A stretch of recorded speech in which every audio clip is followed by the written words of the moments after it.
I'd like to inform everyone present that this meeting will be broadcast live to the internet via the Council's website and will be capable of repeated viewing.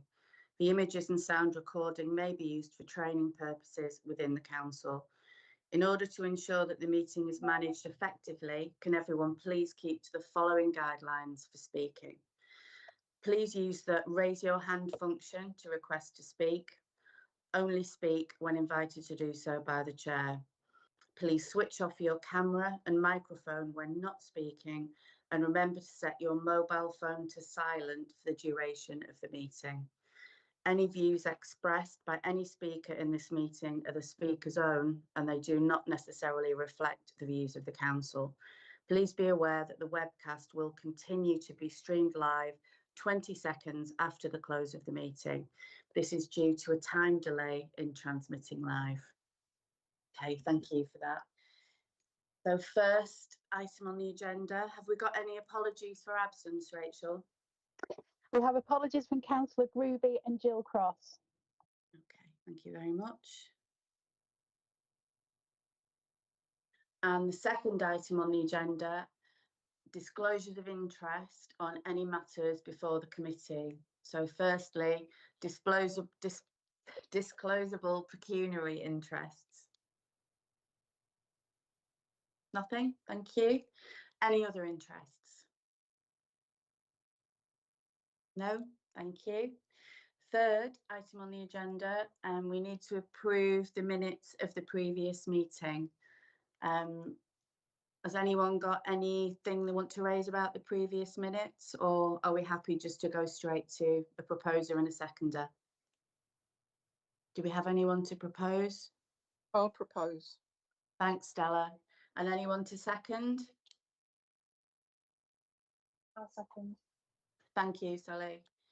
And then next item on the agenda is the TEG update, which is a verbal update from Stella.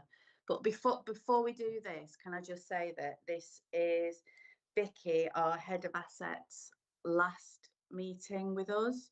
And I'd just like to really thank her for all of the work she's done. And I'm sure everyone else will also want to thank her for the great job she's always done for us. Thank you. So have that said, can we have Stella, please? Sorry. Hi, everybody. Yeah, I'll just echo that about Vicky. Thank you, Vicky, for all your help for tenant engagement. This is my update, or our update for the last quarter. Tenant engagement across the High Peak is gaining momentum. More tenants are getting involved. More importantly, their voices are making a real difference. Feedback is not only being heard, it's leading to clear and effective changes, which is helping to build trust and encourage even more people to take part. Our scrutiny panels are at the heart of this. Since March 2026, tenants have taken a close look at key services like complaints and antisocial behaviour, otherwise known as ASB, helping the council and TEG, Tenant Engagement Group, understand what's working and what needs to improve. By using a mix of ways to get feedback, including phone surveys, face-to-face sessions, and the quick and easy quick queue panel, it's made it easier for everybody and everybody who wants to get involved to have their say. It is making a difference. Tenant feedback has influenced policies, showing that when tenants speak, we act. We are keeping this momentum going. The next scrutiny panel in July is going to focus on repairs, one of the issues that matters the most to tenants. And the council will also be supporting people with training and guidance so they feel confident getting involved and having their say. We know that one size doesn't fit all, and so the council and tenant engagement group are creating more relaxed ways to take part. Coffee and information drop-ins in our retirement living schemes are giving residents in those areas the chance to share their views in a friendly, informal session. Additionally, Acuity Research are carrying out a tenant profiling exercise. And this will give the council a clearer picture of tenants' needs and the diversity of community. This is a really important step as it will help us reach a wider range of people and make sure that more tenants have the chance to get involved and share their views based on their individual circumstances. There is still more work to do, and we are keen to welcome new members to the tenant engagement group from a wider range of tenants and also age groups. Bringing in more voices will help us hear different views and experiences and make sure we represent all tenants as well as possible. Overall, our message is simple: more voices, more ways to be heard, and real change happening as a result. Thank you. Has anybody got any questions or comments?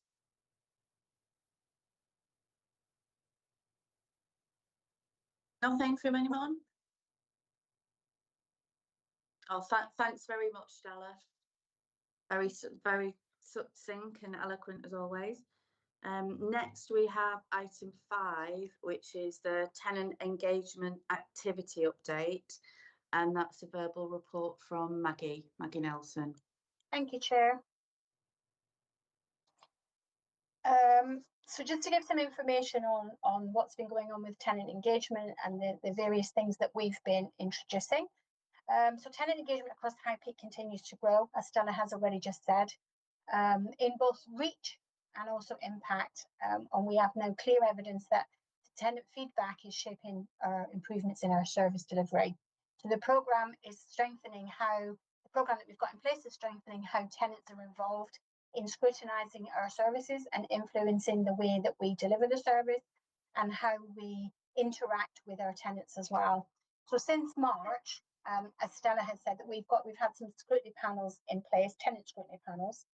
We're looking to do a number across the year, and so far, the panels that have taken place, we've had 2 have reviewed key areas, including our complaints process and our complaint system, and the antisocial behaviour policy. The antisocial behaviour review used a range of different methods, as Stella has advised, but the engagement opportunities continue to expand as the feedback that we've had from tenants in relation to the antisocial behaviour review. We've gathered information that has made changes to our antisocial behaviour policy and procedure. And that has been entirely reviewed, and we now have a new policy ready to go, a new draft policy. So engagement opportunities continue to expand, and then the next scrutiny panel, as Stella has mentioned, will be in July. Along with this, there is some targeted training that we are assisting tenants to take part in, so that they feel more confident and more able to ask the questions of us that they need to be asking in order to get their opinions across and their views across to us. Overall, we do have a much better increasing participation. It's not where we would like it to be. We continue to want those numbers to increase, and we're always looking at broader engagement methods and to have a stronger link between tenant insight and our service improvement.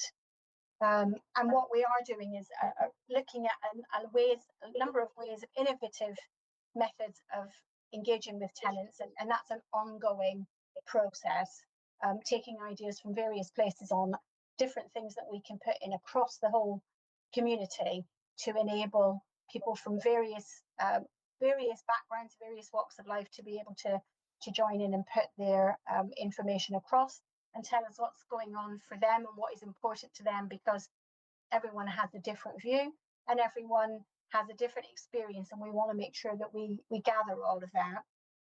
The acuity research that is going to be taking place is due to start now, next week.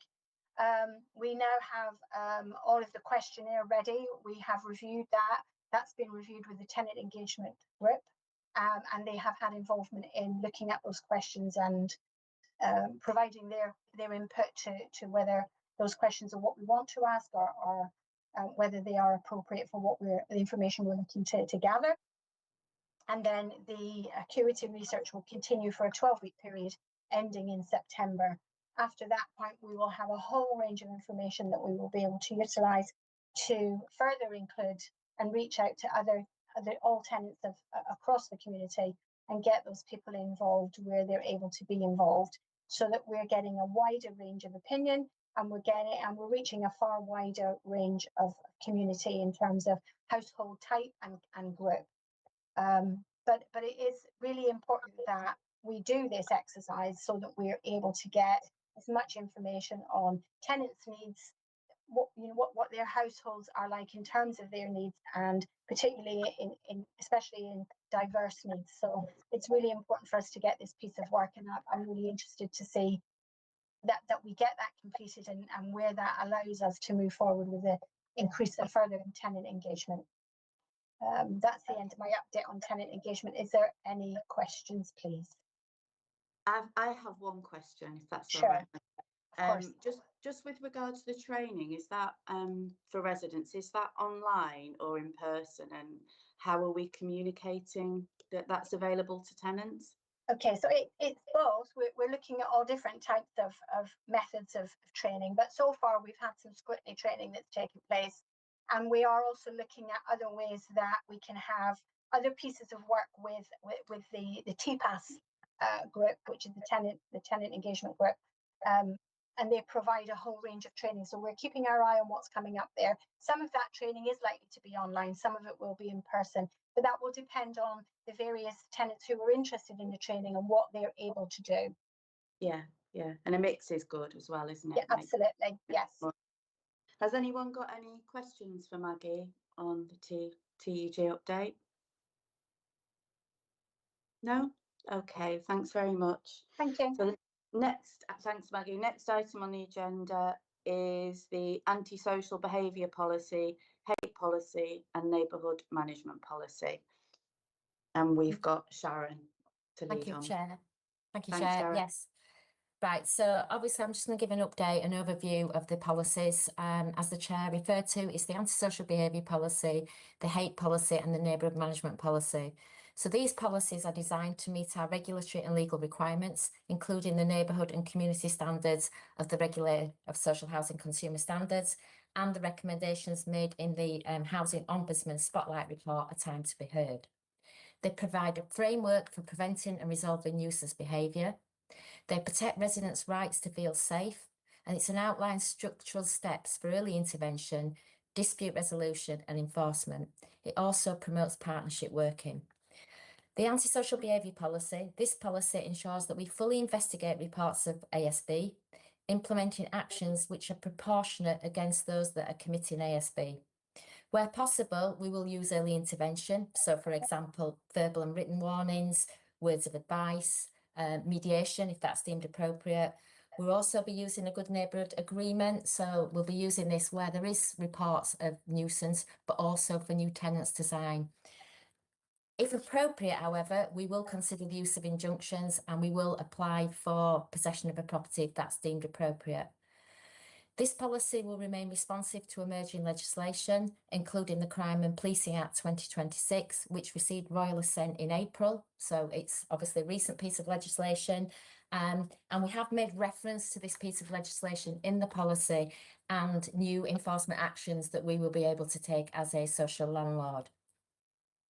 The hate policy, this policy sets out our approach to preventing, responding to and resolving hate incidents and hate crime in our housing communities. It supports compliance with our legal duties, the Equality Act, our safeguarding responsibilities, and the Housing Ombudsman Complaint Handling Code. All reports of hate incidents and hate crime will be treated as high risk. So, for example, if we get a report of hate crime, in accordance with this policy, we will make initial contact within one working day. We'll do a risk-based action plan, including the preferred communication methods with our customer. Hate-related damage will be assessed within 24 hours, subject to any police evidence requirements.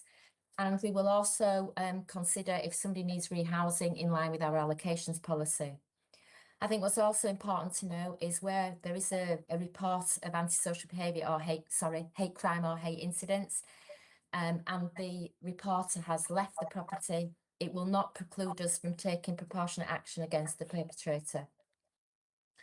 We've also got the third policy, which is the neighbourhood management policy. The Housing Ombudsman Spotlight Report on the news on noise complaints, a time to be heard, recommended that social landlords better manage noise transference and neighbour disputes. This report emphasises early intervention, communication and proactive management over enforcement. Can everybody hear me okay? Because I'm getting the echoing. I can. Yeah, I don't know. Everyone Fine. I can hear you all right. All It's right, that's okay. yeah, I don't know why it's echoing. I'll continue anyway. And one of the recommendations in the Ombudsman report was that landlords should have a proactive good neighbourhood management policy distinct to its antisocial behaviour policy, with a clear suite of options for maintaining good neighbourhood relationships and a matrix for addressing which options are most appropriate. So following consultation with tenants, we've called this policy a neighbourhood management policy to avoid confusion with a similar document that the police use. The purpose of the neighbourhood management policy is to foster good relationships with our residents. The policy will provide a clear framework for dealing sensitively and proportionately with behaviours that are not considered antisocial behaviour, but are still causing upset and frustration to neighbours and our residents, which can create tensions between the neighbourhoods and the wider community. Where we receive a report that's not antisocial behaviour, it's therefore unlikely that we'll deal with it as a tenancy breach. But we do recognise that we do need to deal with it and our responses will be different. In these circumstances, we won't label anybody as the perpetrator and we won't look for blame, but we will look at ways that we can help our residents resolve their differences. Each time we get a report of antisocial behaviour, we will triage it under these new policies to determine if it should be dealt with under our antisocial behaviour policy or under our neighbourhood management policy. We have consulted tenants, as both Stella and Maggie referred to earlier. We consulted tenants on these policies at a scrutiny panel by contacting tenants who'd reported antisocial behaviour in the last 12 months. So one of our colleagues actually contacted everybody who made a report. Not everybody gave feedback, but a percentage of our customers who had reported antisocial behaviour did. And then we sent out a short email survey, which we call quick Q questions, to residents on our tenant engagement database to receive their feedback as well. Some of the things that we ask, because I think that might be quite useful, we ask things about how did they want to report antisocial behaviour nuisance, how can we encourage good neighbour relationships, what support and prevention methods could we introduce, did they think we should introduce satisfaction surveys, and if so, what should we include in those? Time scales for appeals. So if we've dealt with it under a neighbourhood management issue and the customer, the tenant, resident feels it should be dealt with as our ASB policy. So that's been written into the policy. We also had quite a discussion about good neighbour cards, which interestingly enough, our residents didn't really favour. They felt that, yes, we could have that as an option, but they preferred other methods for addressing. So we've obviously taken all that into account.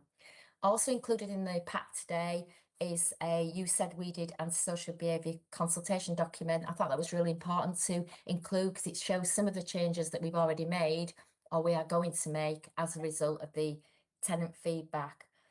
And then just one final point I'd like to make is we've looked a lot about community cohesion, and obviously particularly in light of current issues, we think it's really important that we implement policies that promote community cohesion, that are inclusive and supportive. And implementing this policy, we will have more officers actually on the ground. We'll be working more in partnership. Not that we don't already do that now, but it just be emphasising that area. And also we're looking at potentially bringing in a new performance indicator, which will look at tenancy turnover. Why are our tenants moving? If they are they moving from a particular area, and what's the reason? So that's my update, Chair, on those three policies. It's not echoing now, is it? It's stopped echoing. No, it's fine. Fine, Sharon. So is there anyone else who wants to speak on those policies? Any questions? We need a recommendation on that. Oh, Anthony, Councillor McKeon. Thanks, Chair. Just a question, Sharon. Although it's listed in the policy around untidy gardens and hedges, are we including trees within that? Because for parts of my patch, there's folk over the years that have planted trees a bit willy-nilly in some cases, and whilst there might not have been a problem whilst that particular tenant was there, sort of 10, 15 years on, etc., they are now. are we including that as sort of a neighbour problem, Yeah, or are are we you- addressing that in other ways? Are you referring that to their own gardens, to the tenant's own garden? Yeah, yeah. There's Yeah. a lot of people when they first got the house. Yeah, in the case of sort of my local residents, sort of in the 60s and 70s, quite a lot planted trees, and there were nice little trees at the bottom of the garden. But now, 25, 30 years on, they're no Yeah. longer that. And I think quite this- often, it's not necessarily the same tenants that are in place. I think this is a good example of a neighbourhood management issue rather than antisocial behaviour. And it's about building that relationship with the neighbours next door and finding out what's particularly causing an issue. So that would be an example of something that you'd look at a neighbourhood management issue. And obviously you wouldn't look at it under your antisocial behaviour policy. So, but improving those relations, something that might seem tiny to a tenant could actually escalate if we don't try and improve those relationships. So that would be a good example of something that would be dealt with as a neighbourhood management issue. Thanks. Thanks, Sharon. I've got Councillor Sloman and then Councillor Sizeland. Fiona? Yeah, that was exactly what I was going to say, Sharon, about the trees issue. We want to, the triage thing is very important in relation to this, because, people get an idea of something and it becomes to them all encompassing. And we just need to be able to handle it appropriately, as you rightly say. And then the social cohesion thing that Sharon referred to has obviously come out of some of the problems that have been in towns, admittedly, and cities across both Ireland and Northern Ireland, and in Scotland in particular, and the south of England. But we just need to be aware of what we should be doing, and so that's why we've made reference to that, and we will be looking into that. Okay. Okay. Thanks, Fiona. Councillor Sizeland? Yeah, I just wondered what happens if people don't sign the Good Neighbour Agreement. Yeah, that's a really good question. So the Good Neighbour Agreement is something that we've consulted on. It's not legally binding. It's the tenancy agreement that's legally binding.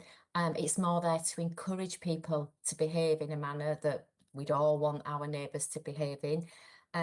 If, however, they don't sign it and there is antisocial behaviour, then we will be able to take enforcement actions as part of the tenancy agreement.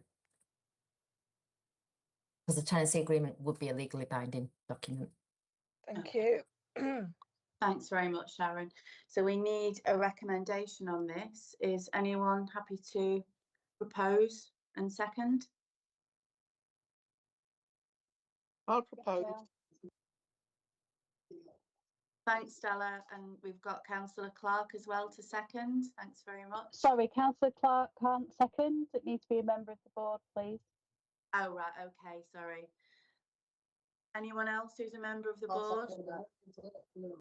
Thanks, Sally. Thanks, Sally. Sorry? Yes, I'll second that. Sorry. All right, thank you. And next we have item 7, which is the damp and mould policy. And this is Sharon. Yeah, hopefully it won't echo this time. It seems to be okay now. Yes, so this policy, to comply with the relevant legislation, regulation and housing ombudsman recommendation, and also to ensure that we provide good quality safe homes for our residents, we need a dedicated damp and mould policy. Under AWOB's law, which came into effect in October 2025, social landlords, including councils, are legally required to investigate and fix damp and mould hazards within strict legal binding timeframes. The Housing Ombudsman enforces a zero tolerance to damp and mould, requiring councils to adapt proactive strategies rather than placing the blame on residents' lifestyle.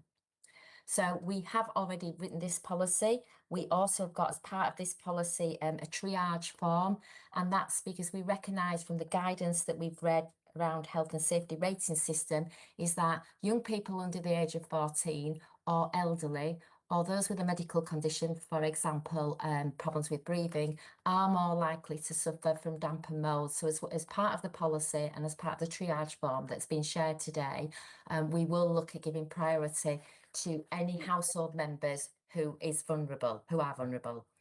We've also got a dedicated call handler that will deal with all reports of damp and mould and undertake this triaging assessment. I think it's also important to note that this policy sets out our approach to preventing, identifying and addressing damp and mould in our stock, and it includes operational measures ensuring a consistent, evidence-based and compliant response. For those of you who were at the board meeting on the 20th of January, you will remember that Jay Tubby, our damp and mould surveyor, gave quite a detailed presentation on how we're dealing with damp and mould. And following that presentation, the policy was written in March 2026 and approved by Councillor Sloman. This is so our colleagues, both in the Council and Alliance North, could work to these arrangements and standards. You'll also note from previous meetings that we have been reporting on damp and mould performance indicators and how we are working to achieve the requirements under AWOB's law. And I know Vicky's got an update, I think, around this later on in the meeting. So that's basically the summary around that, Chair. Okay, thanks very much. Are we going to Vicky on that now, or can we go straight to recommendation on this? I think Vicky might be doing it as, oh sorry Vicky, I think if you're doing it as part of your broader update. Yeah, that's right, Sharon. It's covered later. Thank you, Chair. All right, thanks very much. Have we got anyone to propose? I'll propose. Thanks again, Stella. Anyone else to second? Sorry, who is that? Thanks very much. And next we have item 8, which is Consumer Standards Improvement Plan. And this is Anna Eastgate. Hi, Anna. Hi there.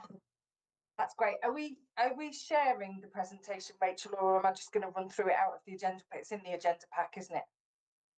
I think Maggie's going to share it, Anna. Okay, that's great. Thanks, Maggie.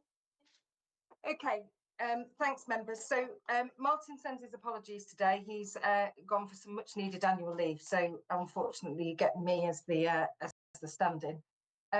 So some of the information that's presented in this pack you will have seen before. So if we can move to slide 2, Maggie, this is the slide that sets out what the consumer grades are, and members will recall from our inspection last time that we were graded a C2, so there are some weaknesses in our services and we need to work on those. If you can move on to the next slide, Maggie. So these were the couple of areas that we needed to work on.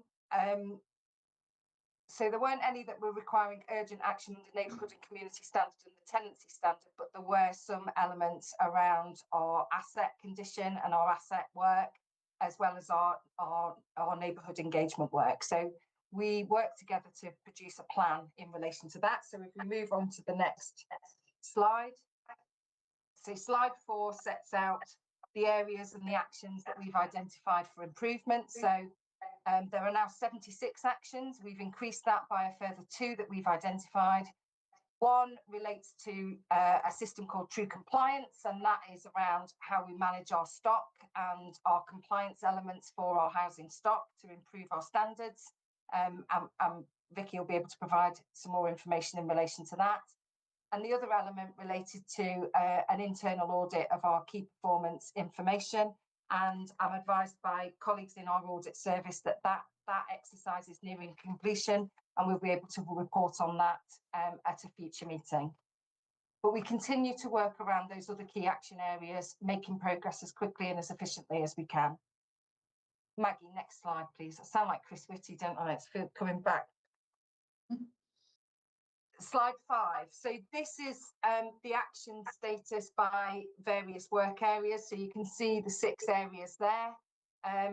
Mainly all making progress. There's a couple of red elements that I'll come on to in a future slide, just to touch on. They won't have come as a surprise to members of the board. You know, we've been talking to you about challenges that we've been having in relation to this. So hopefully, you know, progress is being made, but perhaps just at a slower rate of progress than we had anticipated originally. But work is still moving along. So next slide, please, Maggie. So this is a different cut of the improvement plan progress as of last month, about a month ago. So you can see there the vast majority of tasks are ongoing. There's a good number that are complete. There's a good number that are on track, so they haven't fallen due yet. And then we've just got three items that are slightly off target. Maggie's talked about one of them earlier, and we'll come on to that. I think that's on the next slide. So Maggie, next slide. So these are the actions where we're focusing at the moment. So 1.17 and 2.10 are kind of interdependent. And you'll have heard Maggie talk about the work that's due to kick off next week with Acuity Research. Once that work's complete, then we can progress 2.10 as well. 1.10, which is slightly behind target, and we've revised the target date now, is the TSM results and how we feed those results into action areas that we're working on. So work is underway, reviewing all of those responses and developing the action plan. We're just not quite where we thought we would be at this point. So we've agreed to suggest a revised target date for those. But members should be assured that these things are all moving along in parallel. We are making progress and hopefully we'll be able to report back on that in a future meeting. Slide 9, please, Maggie. Oh, sorry, I missed one out. 8. Sorry, I missed 8 out. So this is just a numerical demonstration of how we're moving things forward.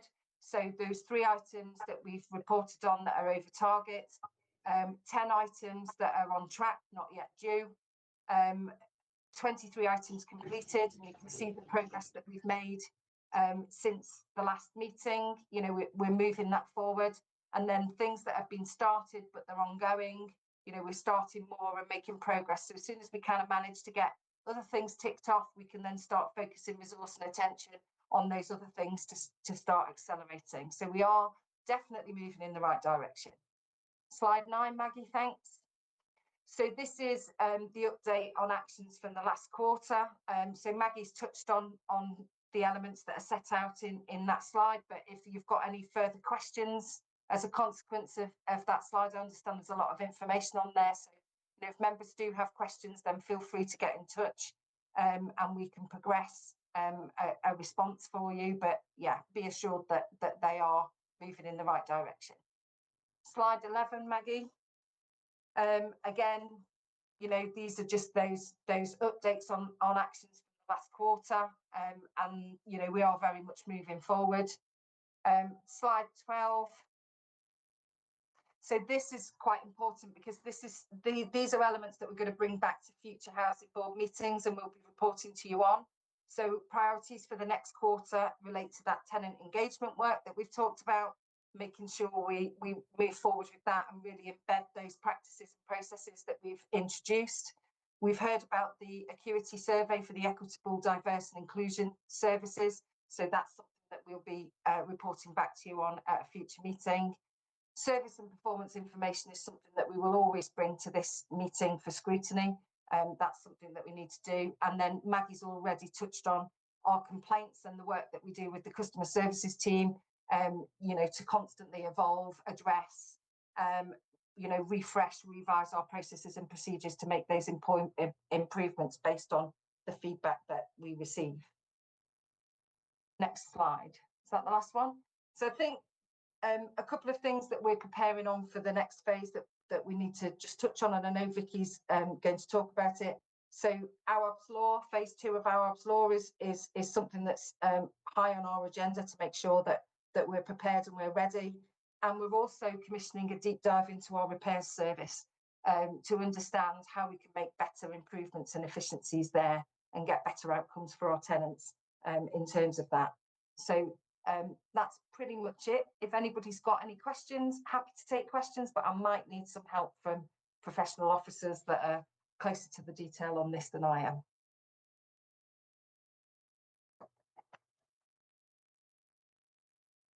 Yeah.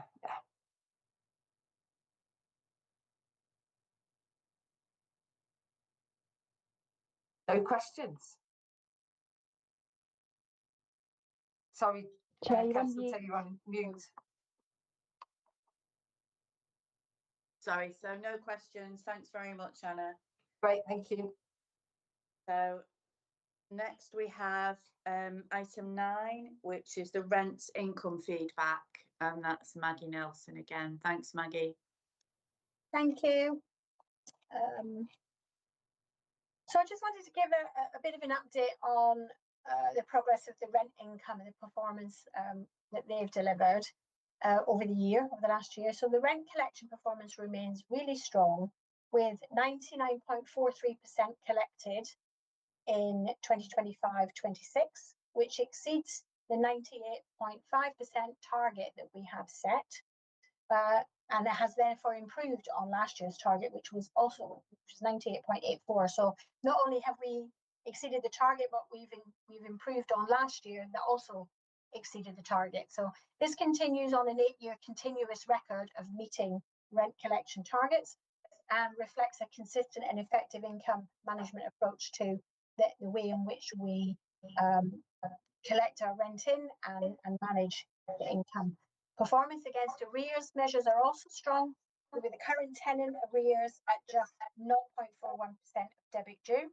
So that's significantly below target. The number of tenants that are in arrears has reduced considerably over the last year, demonstrating an effective early engagement and case management. While current tenant arrears have increased in total value, so from 237,000 to 216,000, this sits alongside, I think that's back to front, apologies, I think that should be the other way around, 216,000 to 237,000. It sits alongside very high collection rates, as we've mentioned earlier on.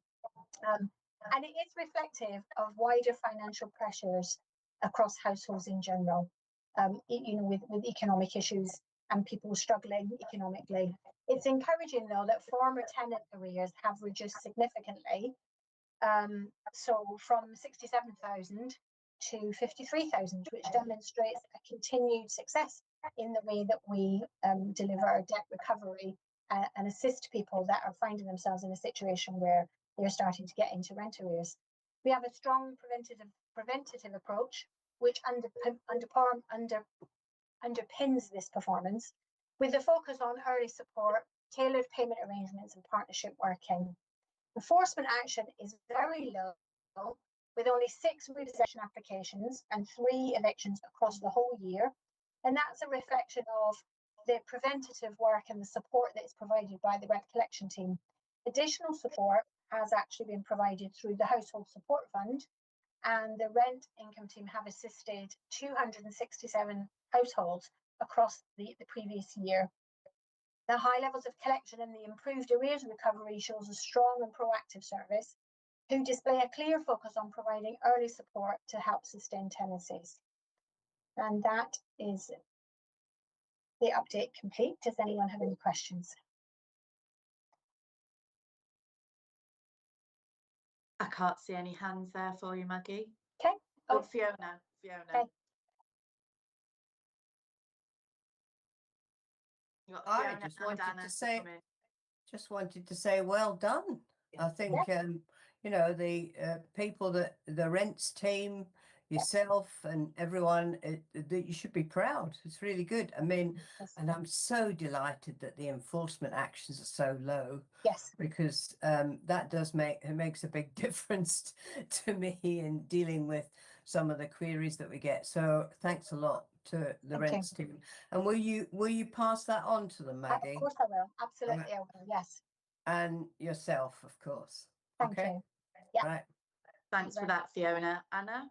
Yeah, I just wanted to echo that, and I think it's worth saying that we don't often get much reward working in local government sometimes for things that we do, but certainly in terms of rent collections and those figures, that's really promising and demonstrative of the good work and relationships we have across our council and with our tenants. Yeah. Thank you. Yeah. Thanks very much for that, everyone.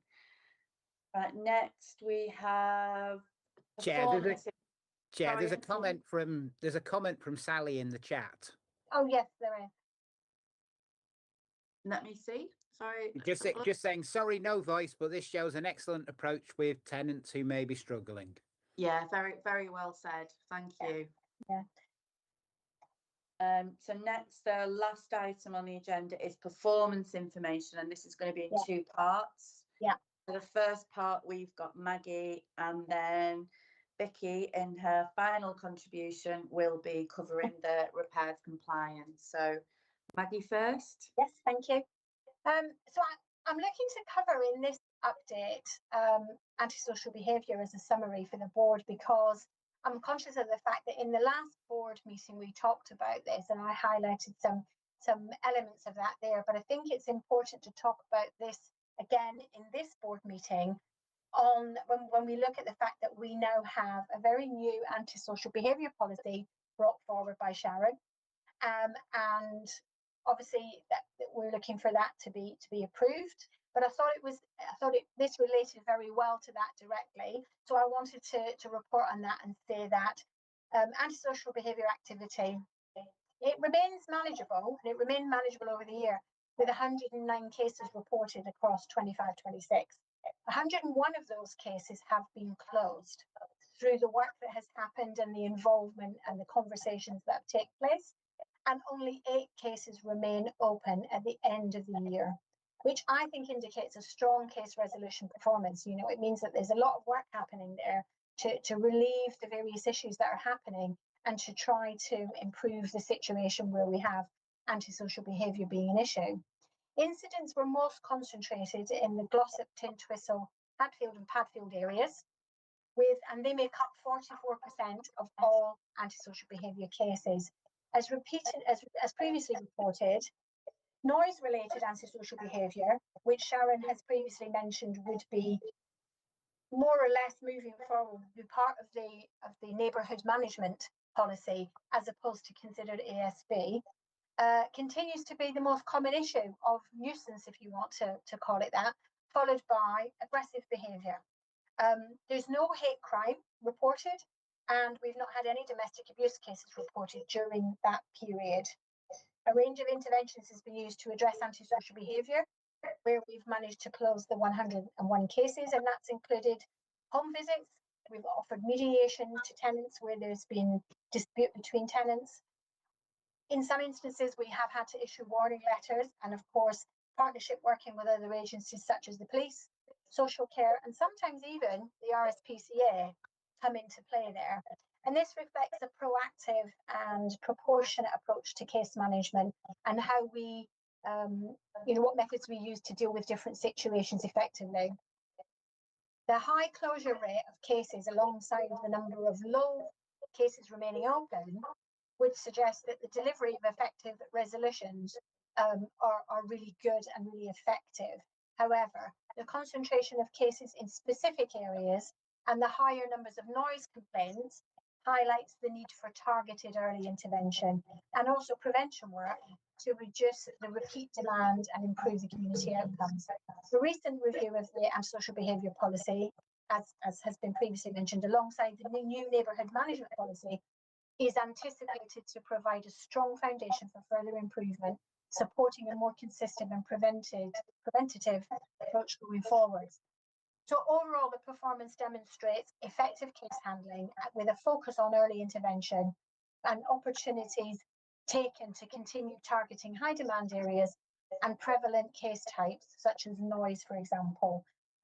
These are all issues that we are looking at to assist tenants where there's dispute, where there's ongoing issue, and particularly for us to be able to be effective in helping to close those cases early and get some sort of resolution going for our residents. That is the end of my update for performance on antisocial behaviour. Does anybody have anything they want to ask? Can't see any hands. Anyone got anything they want to raise? I do. Fiona. And then we've also got Sally Dupuy as well. So Fiona first. Yeah, sorry, I was a bit slow there. I would just like to say that I went on my ward, by the way, is one of the lower areas. I just thought I'd drop that into the conversation. But I went on the walkabout Yes. with the tenant engagement officer and a couple of the housing officers. and one of them was very new, and she was really keen and enthusiastic. And I know it doesn't relate particularly to antisocial, but Yes. it's part of the work that we're Of course. doing with the tenant, you know, getting to know the tenants. And it was Yeah. actually quite good fun. I mean, we had a bit of a laugh, really.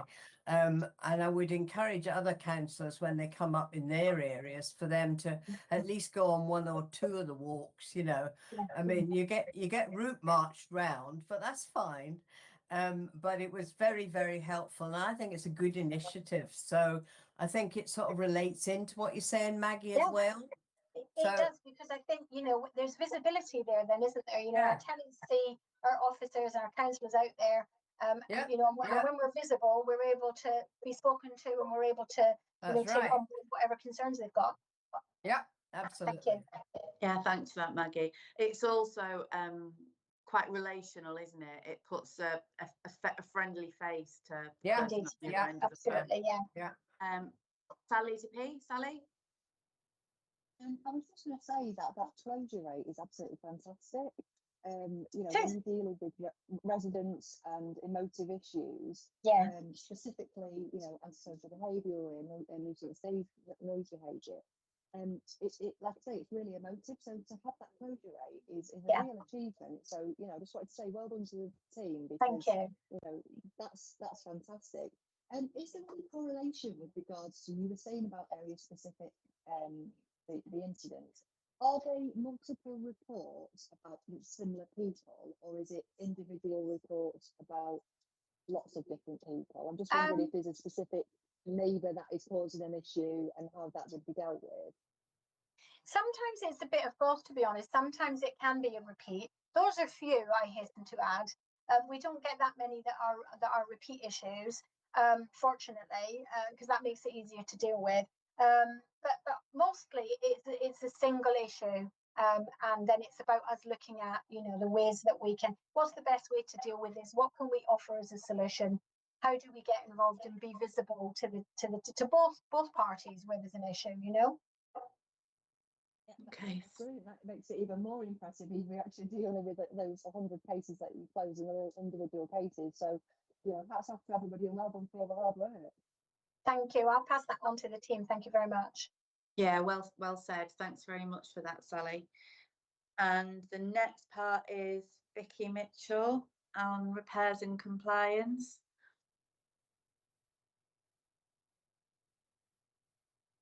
Thank you. I'll start by just there's a slide on the stock condition survey programme within the pack. I'll just touch on that and then move on to other areas of compliance. So in regards to the stock condition survey programme that we've been undertaking, which we've made the board aware previously, we've been accelerating throughout the last year and this year to get to a point where we've surveyed all the estate by the end of this year. We reported 62.44% progress on the stock condition surveys undertaken to the end of March. That figure to the end of May is now 68.03% of the estate that's been surveyed. And that represents a 90.17% decency figure. Now, board members will observe that that decency figure has reduced from previous periods of reporting. And this really is reflected of some of the findings that we're getting as a result of the stock condition surveys. So the second slide that was on the stock condition survey programme, information of the findings just gives a bit of an oversight into the types of repairs and areas that have been identified, covering all things from damp and mould, falls, potential for fire, asbestos, cold, personal hygiene. There's a whole host of areas that have been identified there on the stock condition survey findings, and these repairs really fall into two types of categories. So the more routine type of repairs, or any that are high priority, would be fed immediately into the repairs system and be prioritised according to whether they're emergency or more routine type of works that need to be undertaken. And then the other part of that would form into the works that fall into informing the capital programme for future investment. And it's worth mentioning at this point as well that the intention was to undertake the full stock condition survey programme by the end of December this year. But we've taken the decision to further accelerate that and bring that forward to complete the programme by November, because that way it then aligns with our budget setting for the following year's capital programme. So it just timing wise, it better aligns with identifying the level of investment that will be required in the estate at that point in time.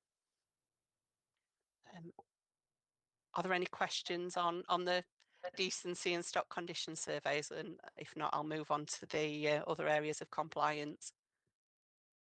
Anything from anyone? I think we're all happy for you to move on, Vicky. Okay. So the percentage of compliance for gas reporting at the end of April was 99.60%. There's been a slight increase to the end of May to 99.77%.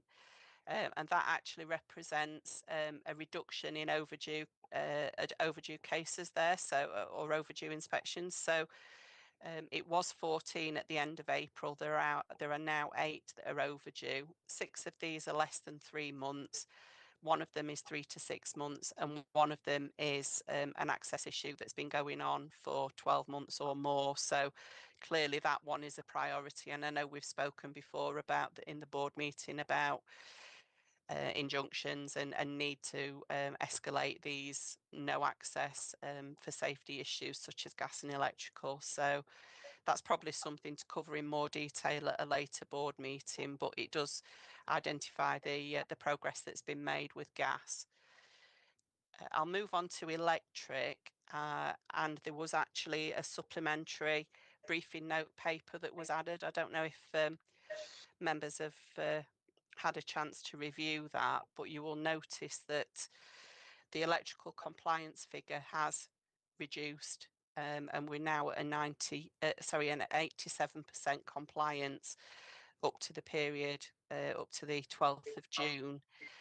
And the information that's contained in the additional paper that I supplied gives an overview on what is required for the electrical installation condition report, which is the EICR 5-year fixed wire testing, which board members may be aware of.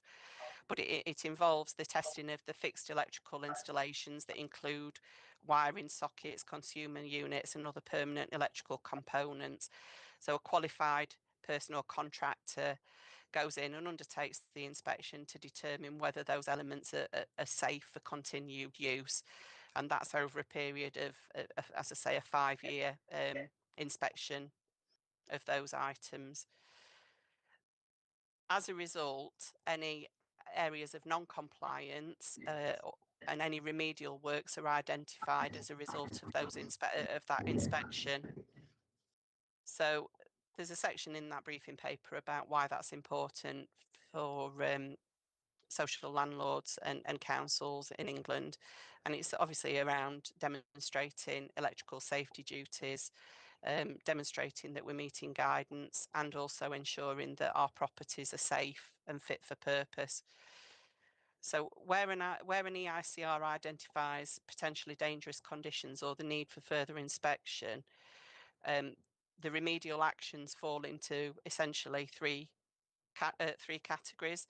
So the C1 is a 24-hour make safe, which aligns to our P1 priority 1 housing repairs. And the C2 remedial actions are works that must be undertaken within 28 days. C3s are recommendations, and there's also a category there for further investigation. So it became apparent because the council identified that there was a data discrepancy with the electrical information. And then that resulted in an intensive review of the data held at Alliance North and with the electrical contractor who undertakes these EICR inspections. So essentially what had happened was the master property sheet had been corrupted, which then placed a question mark over some of the data that was held in that master property sheet. So the team worked intensively then to rebuild that master property tracker and went over all the records that were held, any information that we'd got, to try and understand what the current compliance position was. And as a result of that,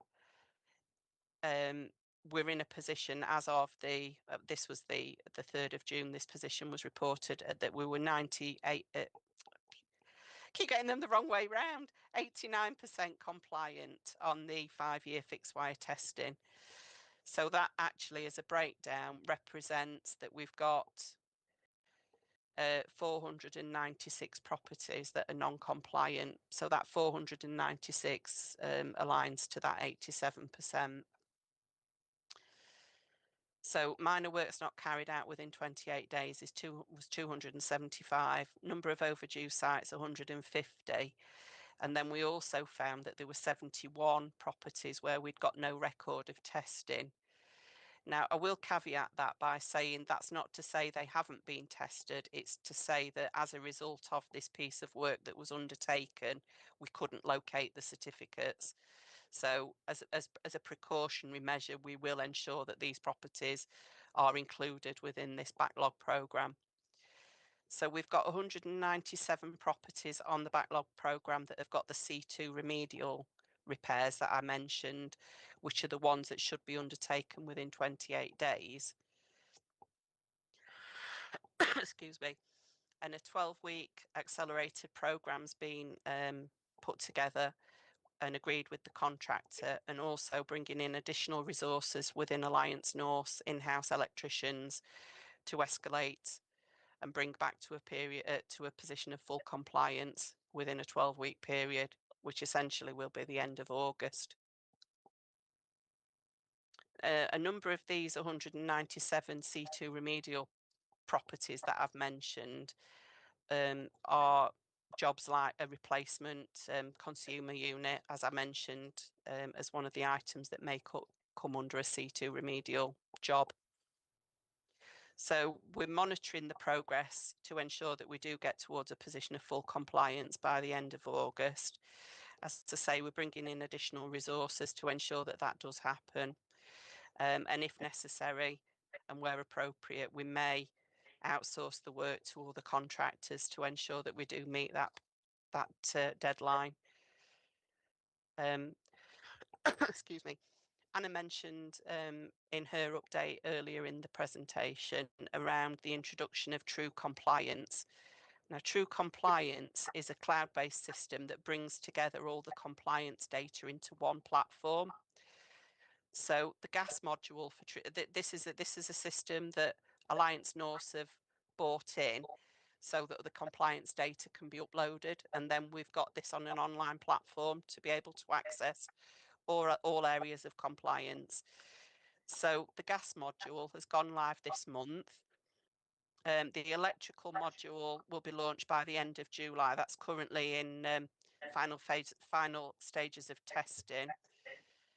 And there'll be an accelerated programme to bring all the other areas of compliance in over the coming months. So over the sort of when the electrical module is launched at the end of July, the next phase will be a 6-week programme to bring in the fire doors, lifts and asbestos. They're being prioritised as the next stage over the subsequent 6-week period. And then immediately after that, at the end of August, Legionella, non-gas fire alarms, they'll be added immediately afterwards. So that's the position that we're in at the moment. Also, it's been mentioned that we brought in our own auditors to audit the data and sort of the data integrity at Alliance North, just so that we are verifying that information that we're receiving for assurance purposes. So that process is ongoing at the moment, and that exercise is expected to be completed by the end of June. So obviously any actions or any findings will be reported back to the board following the completion of that audit exercise. So that covers the electrical element, and I know that there'd be a lot of focus on that. So I'm happy to take any questions on that now before I move on to other areas of compliance, if that's acceptable. Yeah. Anyone got any questions for Vicky on the electrical aspects? There's no hands there. Free to carry on. I will just mention as an aside that we've got the Strategic Oversight Board meeting in the diary, which will take place before I leave in July. So obviously we will provide further detail and a further breakdown at Strategic Oversight Board, just to report on progress at that point. Thanks, Vicky. Okay. So I'll just move on and cover the other areas of compliance. So fire safety is 100% compliance on fire safety. We do have outstanding FRA remedial actions, and there are 9 of those at the moment on the remedial actions that have been identified. So just to give you an overview on that at the moment, so we've got the Cromford Court fire door replacement programme. Works are starting on Cromford Court in June, so they're ongoing now. Fieldhead House compartmentation in the basement, and there's some lighting in the basement. That's ongoing now. Hartington Gardens ceiling tile replacement and communal lounge. That's also starting this month. There's a new fire alarm system that will be installed as well at Hartington Gardens, and that's gone out to tender. But I will make that clear that that's an upgrade of the existing fire alarm. It isn't that there isn't fire protection in place. It's an upgrade to a new system. Good to know. Thanks, Vicky. Yeah, and there's been chute lids also as part of the works there as well at Hartington Gardens. Northlands fire door replacement programme, that will be completed by the end of June. And then Queen's Court, we've got some bin sheds, bin chutes, removal of panelling, etc. That's also started this month. So the remaining actions that I've noted there, the 9 outstanding actions, are all due for completion within the next few weeks. Some of them by the end of June, and some of those will be at some point in July. So again, we'll report on further progress at the next meeting. Water, Legionella, that's 100% compliance. Asbestos is 100% compliant. I will give a little bit of an update on asbestos in terms of how those surveys are undertaken for asbestos. So we use a UKSSAS accredited companies to undertake the surveys.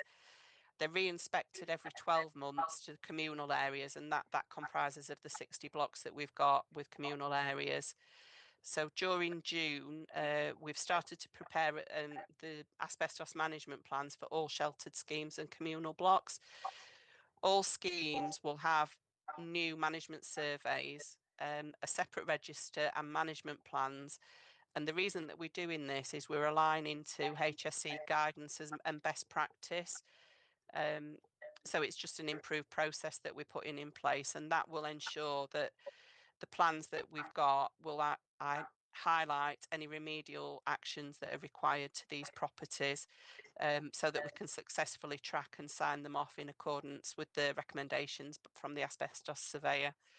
And once we've gathered all that information, as I've mentioned in reference to true compliance, that information will then be uploaded to true compliance.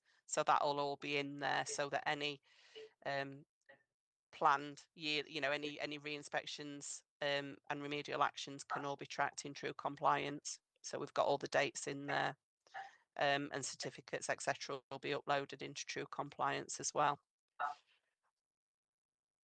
We're 100% compliant with lifts, and we've got 9 lifts, and they're in 8 different properties. So we've only got a relatively small number of lifts in our housing stock. Damp and mould. Just to give you an update on damp and mould, We don't have any 24-hour emergency outstanding damp and mould cases at all. We've got 50 non-emergency open cases at the moment, but they are all within the agreed period for repairs. We did have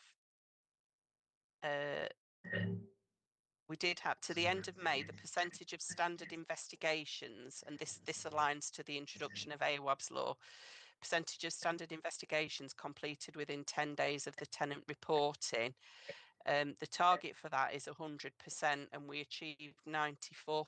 So there is a shortfall there from what our target is. And that is due to 11 properties that failed.